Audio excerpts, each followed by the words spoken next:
Alright guys, got the cleaning going. Decided to take the sway bar brackets off. There.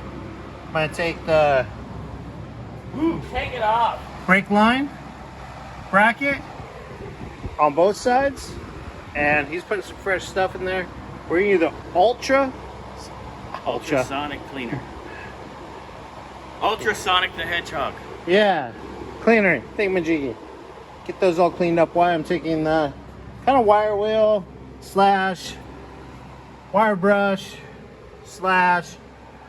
Once the majority of the junkies are out, I will take some watered down Simple Green, wipe everything down, give this a quick spritz because what do we call this thing?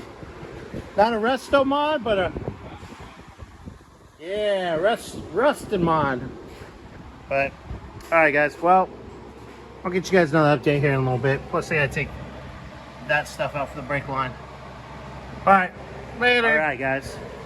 Well, I still gotta clean it off with Simple Clean.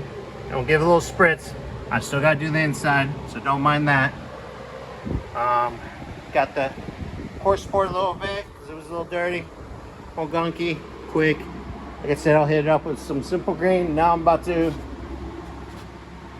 This is more just dusty. The other side was more grimy, you know, power steering pump, leaking, gearbox, all the fun stuff. But then I'll get underneath and I'll get the cross member. I'll get everything inside. I'll drop it down a little bit, get up top. Oh, threw out my back. Yay. I sometimes lay on my back. Sometimes. But yeah, I told you guys I'll give a quick update. So I'll get this all cleaned up. I still got to unbolt that too, guys. Because we got a new idler arm for this. So yeah, get this kind of cleaned up and a little just spruced up. Not perfect. All right, guys. Later.